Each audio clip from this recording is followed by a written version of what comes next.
एक दिन शिवा अपने पापा से नाराज होकर गुस्से में घर से निकला और मन ही मन उनको गुस्से में उल्टा सीधा बोलने लगा। और रास्ते में आगे बढ़ते हुए वह मन ही मन बड़बड़ा रहा था कि इनके पास कभी मेरे लिए पैसे ही नहीं होते हैं, मेरे लिए स्कूटी नहीं ले सकते। अब मैं यहाँ से चला जाऊँगा और तब तक वापस नहीं आऊँगा जब तक मैं खुद के पैसों से स्कूटी नहीं खरीद लेता। इतना सोच ही रहा था तभी उसके पैर में उसे कुछ चुभने का एहसास हुआ। नीचे देखा तो समझ आया कि जल्दबाजी में पापा के स्लीपर पहन आया है।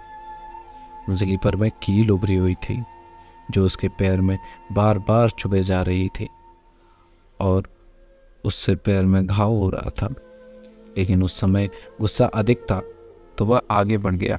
अचानक उसे याद आया कि वह पापा का पर्स भी साथ ले आया है।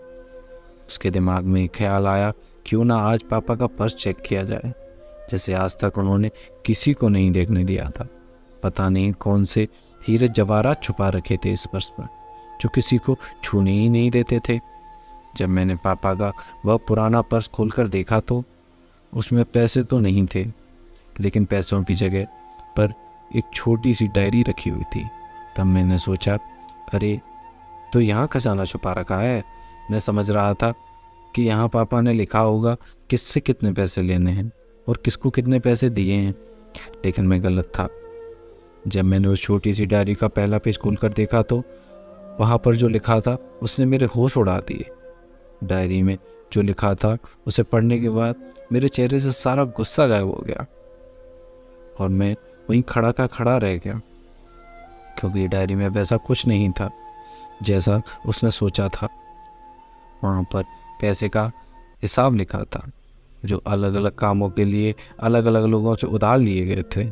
उस लिस्ट में कंप्यूटर के नाम पर भी पैसे लिए गए थे। कुछ यूँ लिखा था, 50,000 शिवा के कंप्यूटर के लिए।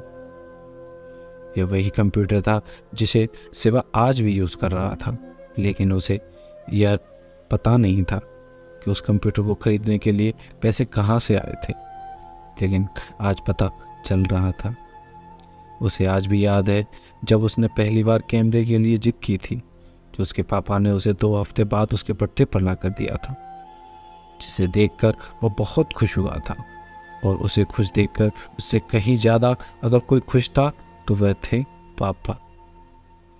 अब उसके चेहरे से गुस्सा एकदम गायब हो चुका था। अब उसने आगे का पन्ना पलटा तो वहाँ पर कुछ इच्छाएं लिखी हुई थी। जो पहली विश थी उसमें जो लिखा था, अच्छे जूते पहनना। यह बात उसकी कुछ समझ नहीं आई।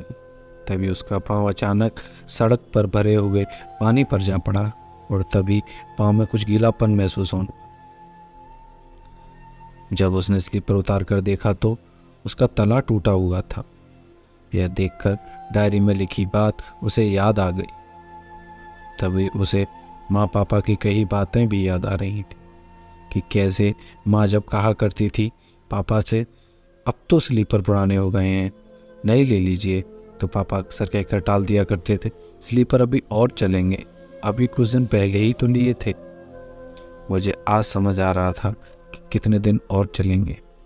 साथ ही साथ यह भी समझ आ रहा था कि पापा बस क्यों छुपा कर रखते थे। तभी उस डायरी को पढ़ते हुए एक पेड़ के नीचे पड़ी बेंच पर आकर बैठ गया। अब उस डायरी का आखिरी पन्ना बचा हुआ था। उस पन्ने को जब उसने पलट कर देखा तो वहाँ कल की तारीख लिखी हुई थी।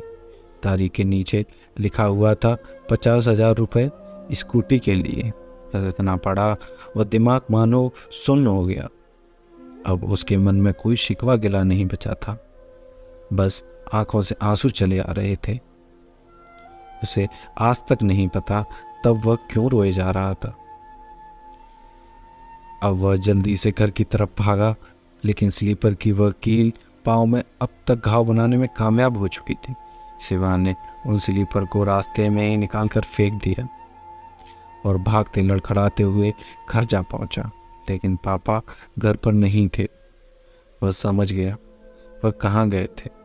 वह सीधा पास वाली स्कूटी एजेंसी की तरफ भागा। पता नहीं आज कहाँ से इतनी ताकत आ गई थी कि वह भागते हुए थक नहीं रहा था, और वह भी बिना स्लीपर के नंगे पैर। जैसे तैसे एजेंसी पर पहुंचा। पापा वहीं थे। उसने पापा को दौड़कर गले लगा लिया और उसकी आंखों से आंसू रुकने का नाम नहीं ले रहे थे।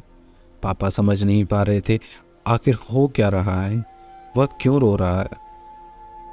उसने पापा से कहा, पापा मुझे स्कूटी नहीं चाहिए, आप अपने लिए स्लीपर ले लीजिए। अब आज से मैं जो भी करूँगा अपनी मेहनत के दम पर करूँगा। पापा की आंखों में भी आंसू आ गए। वह समझ रहे थे आज मेरा बेटा बड़ा हो गया है। मुझे पता है कि इस स्टोरी को पढ़ते हुए समय आपकी आंखें नम जरूर होंगी। हम अक्सर देखते हैं कि हम अपनी माँ से हर बात शेयर करते हैं और माँ भी इसके बदले में हमें बहुत प्यार देती है। लेकिन एक शख्स ऐसा भी होता है जो हमें दिल की गहराइयों से प्यार करता है। वह होते हैं हमारे पिता। यह परिवार में एकमात्र ऐसा व्यक्ति होता है जो हर किसी की खुशियों का ख्याल रखता है, जो अपने बच्चों से उन्हें बिना जताए छिपकर प्यार करता है, खुद की इच्छाओं को मारकर बच्चों के लिए सपने देखता है और उनकी खुशी में ही खुश हो जाता है। मुझे नहीं पता कि आप अपने पेरेंट्स की इज्जत करते हो या नहीं, लेकिन अगर आपके पास पेरेंट्स हैं तो आप बहुत खुशनसीब हो, क्योंकि इस दुनिया में बहुत से लोगों को तो पेरेंट्स का प्यार भी नसीब नहीं होता। अंत में मैं यही कहना चाहूँगा कि माँ बाप की भावनाओं का सम्मान करो।